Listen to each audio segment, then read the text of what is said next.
Wàhálà Rẹ̀mí ni o. Wàhálà Rẹ̀mí ni.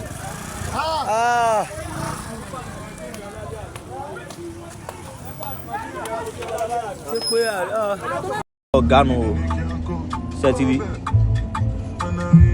mọ́tò ọ̀gá rẹ̀ ó ti jó táyé ẹ̀ ṣe gbogbo ẹ̀. Mo kí Ọlọ́run, mo dẹ̀ kí gbogbo ẹ̀yin àwòrò ṣàṣà, ẹ̀yin àgbààgbà ilẹ̀ káàárọ̀ oòjíire, ẹ̀yin àgbààgbà mọ́jẹ̀ ó bàjẹ́, ẹ̀yin àgbààgbà tẹ́ẹ̀sì ń di kó bàjẹ́, mo kí yín dáadáa, kò ní bàjẹ́ fún yín, kò ní bàjẹ́ fáwa náà. Orúkọ mi ni olóyè Káyọ̀dé Tajudeen Àjàyí tí mo jẹ́ akọgun àgbà Àgbẹ̀kọ̀yà ilẹ̀ Yorùbá káàkiri gbogbo àgbáyé. Mo kí president wa Aṣíwájú Bọ́lá Ahmed Tinubu Jagaban. Bákan náà mo dẹ̀ kí ọlọ́lá jùlọ gómìnà wa nípínlẹ̀ Ọ̀ṣun olóyè Adémọ́lá Adélékè. Èyí tó ṣẹlẹ̀ nípínlẹ̀ Ọ̀ṣun lánàá yìí ó jẹ́ ohun tó bani lẹ́mìí jẹ́. Ìdí rèé tí mo fi jáde, mo fẹ́ bẹ̀rẹ̀ fún justice fún honourable Rẹ̀mí tí wọ́n pa nílùú Ìkirè. Ó bani lẹ́mìí jẹ́ púpọ̀ jù. Ẹ̀yin àgbààgbà ẹgbẹ́ PDP, ẹ̀yin àgbààgbà ẹgbẹ́ APC, mo fẹ́ kẹ́ tẹ́tí kẹ́ gbọ́ mi dáadáa torí pé tá a bá wòran àmọ́ ẹni tí kú kàn àníjẹ́ lọ bẹ́ẹ̀. Mo dẹ̀ fi àkókò ìpè commissioner ní ìpínlẹ̀ Ọ̀ṣun, commissioner police, pé ẹ ṣiṣẹ́ takuntakun, ẹ bá wa kó àwọn tí wọ́n ṣe okùnfà ikú yìí. Ẹ má dẹ̀ jẹ́ ká fi òṣèlú lò ó. Kò sí pé à ń dájọ́ lọ títí, ẹni tó bá pààyàn àti mọ̀ pé ó ti jẹ̀bi ikú náà nìyẹn. Ṣùgbọ́n a sọ pé kẹ́ má ṣèwádìí. Ó ń bọ̀ àwọn ládẹ́dẹ́ kó tó di pé àwa jáde táwọn ru jáde tí ó di wàhálà nípínlẹ̀ Ọ̀ṣun. À ń bẹ̀rẹ̀ fún justice fún àwọn tó kú lánàá, pàápàá jùlọ honourable Rẹ̀mí tí wọ́n pa nílùú Ìkirè. Mo ní interest nínú kéèsì yẹn gan. Kí ló dé tí pé a ti sọ̀rọ̀ adé àsàrà ìlú tí ń fi kú pààyàn, ẹ̀mí tẹ̀lé dá ẹ̀kan lè dé pàdánù.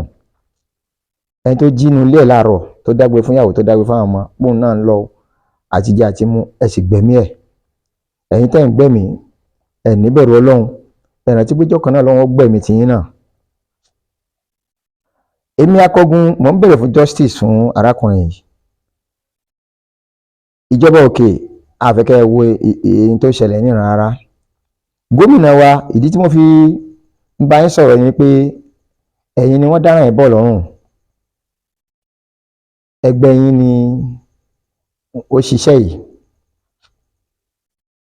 Ìdí rèé tí mo fi ń pè yín ṣàkíyèsí pé kẹ́ ẹ tètè ṣe ìwádìí torí pé ẹ kì í ṣàpààyàn, ìdílé yín kì í ṣe ìdílé apààyàn.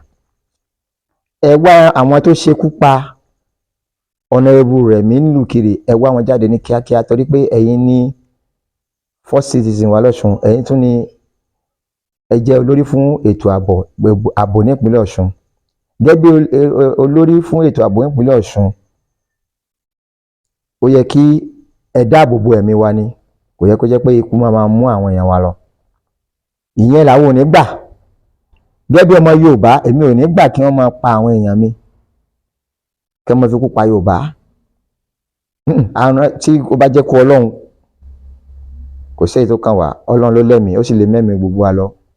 Ṣùgbọ́n kéèyàn kàn déédéé wá wò pé òun sọ̀rọ̀ àdàsàrà ìlú torí ipò, torí pé ó fẹ́ gbapò ó dẹ̀ pa ọmọlàkejì ẹ, àwọn ò ní gbà yẹn. A fẹ́ wo ẹni tó fẹ́ dó lọ́fíìsì yẹn o, tí ó lóun òun fẹ́ dó lọ́fíìsì náà yóò lè dé ìpínlẹ̀ Ọ̀ṣun o. Gbogbo ìlú Ìkirè, ọba ìlú Ìkirè, abáyín kẹ́dùn ọmọ yín tó jáde láyé torí pé a gbọ́ pé honourable Rẹ̀mí èèyàn dáadáa ni, ó dẹ̀ máa ń ṣe dáadáa. A gbọ́ pé èèyàn takuntakun lòun náà, èèyàn pàtàkì ni, ó dẹ̀ jẹ́ tó bani lẹ́mìí jẹ́, tó dùn mí púpọ̀ jù gẹ́gẹ́ bí ẹlẹ́ran ara.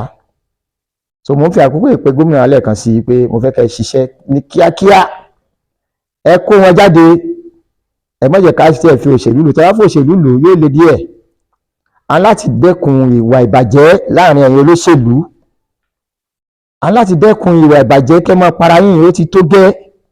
Kí ló dé tẹ́ ń para yín torí ipò? Ìpínlẹ̀ Ọ̀ṣun ò ní bàjẹ́ kó ní dàrú. Kíákíá justice for Olúrẹ̀mí nílùú Ìkirè, justice for Olúrẹ̀mí nílùú Ìkirè.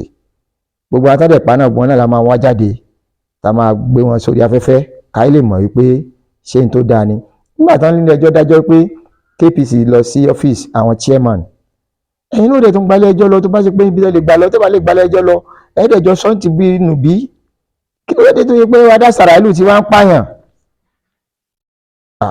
àwọn nígbà o ilẹ̀ Káàrọ̀-o-jíire ò ní bàjẹ́ o. Orúkọ mi lẹ́ẹ̀kan sí ni olóyè Káyọ̀dé Tajudeen Àjàyí akọgun àgbàgbẹ́kọ̀yà ilẹ̀ Yorùbá káàkiri àgbáyé. wàhálà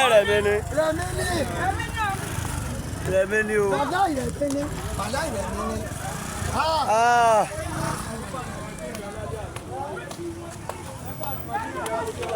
ṣé pé